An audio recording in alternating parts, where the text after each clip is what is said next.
Bonjour les amis, aujourd'hui je vous parle du syndrome de l'expert. Alors si vous lancez une offre et que vous n'avez quasiment aucun retour concret, c'est-à-dire aucun client, si vous avez différentes actions, vous mettez en place différentes actions de communication, des supports, des flyers, que sais-je, un site internet, et que là aussi vous n'avez quasiment aucun feedback, si vous organisez des événements et que vous n'avez quasiment aucun inscrit, eh bien tout ça est peut-être le symptôme de ce fameux syndrome de l'expert. Alors, qu'est-ce que ce syndrome de l'expert? Eh bien, le syndrome de l'expert, c'est cette incapacité acquise de vous mettre à la place de vos potentiels clients ou de vos clients.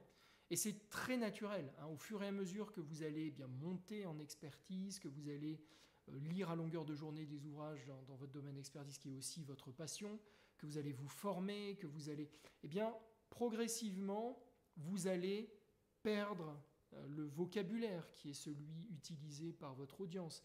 Vous allez perdre de vue peut-être leur priorité en termes de besoins réels. Et donc vous allez comme ça progressivement dériver et vous éloigner totalement de la réalité de vos clients. Et le problème, c'est que toutes les actions que vous allez mener vont simplement rater leur cible. Les mots ne vont pas être les bons, les formules, les tournures de phrases ne vont pas être les bonnes. Quand vous allez lister un petit peu les situations dans lesquelles vos clients se trouvent pour attirer leur attention, eh bien, vous n'allez pas les prioriser correctement. C'est-à-dire que vous allez mettre en première position des choses qui sont pour eux absolument pas prioritaires. Vous allez organiser des événements ou proposer des prestations qui ne correspondront là encore pas à leurs priorités. Donc bref, vous allez dépenser énormément d'énergie pour très peu, voire pas du tout, de résultats.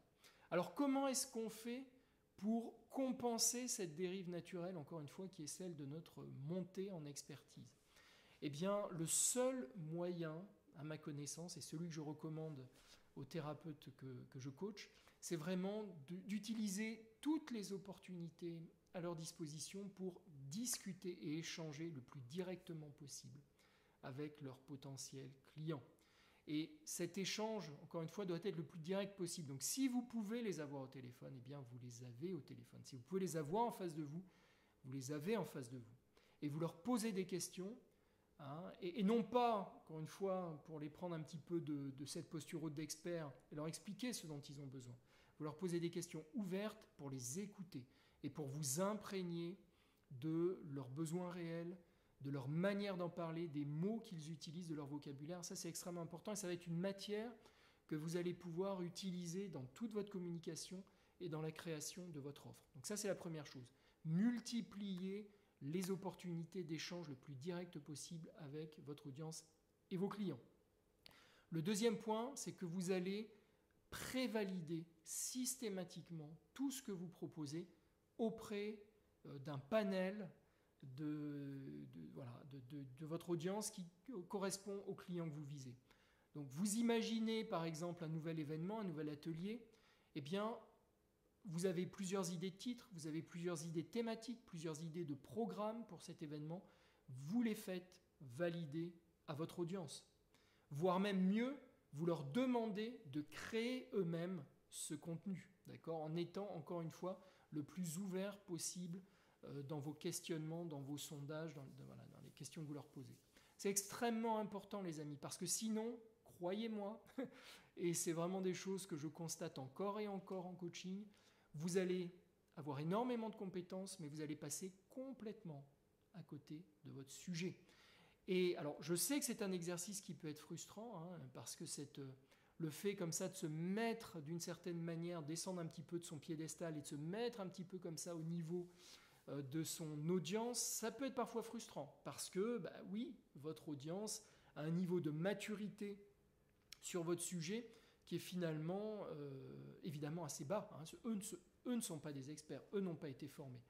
Mais c'est important que vous mettiez à leur niveau pour ensuite pouvoir les amener plus haut et les aider à régler leurs problématiques. Donc il ne s'agit absolument pas d'une forme d'avilissement ou de fausse humilité, il s'agit vraiment d'aller les chercher là où ils sont aujourd'hui. Alors moi, il y a une phrase que j'aime beaucoup et que je répète souvent aux étudiants du programme Fondation, c'est « Donnez-leur ce qu'ils veulent pour leur apporter ce dont ils ont besoin. Vous, en tant qu'expert, vous avez cette expertise de leur apporter ce dont ils ont besoin. Mais vous devez communiquer avec eux au niveau de ce qu'ils veulent. Parce que bien évidemment, sinon, ça va être compliqué de les convaincre de vous rejoindre. Okay. Donc voilà, lutter contre ce syndrome de l'expert, eh bien, c'est faire preuve d'écoute, c'est faire preuve d'empathie, et c'est surtout ne pas tomber dans ce piège qui est de penser savoir ce que veulent nos clients. Vous, encore une fois, en tant qu'expert, vous savez ce dont ils ont besoin, mais vous ne savez pas ce qu'ils veulent. Donc demandez-leur ce qu'ils veulent et apportez-leur ce dont ils ont besoin. Voilà, à très bientôt les amis. N'hésitez pas, je ne le dis pas toujours, mais n'hésitez pas évidemment à liker cette chaîne, à vous abonner. Et puis je vous dis à très bientôt. Bonne journée.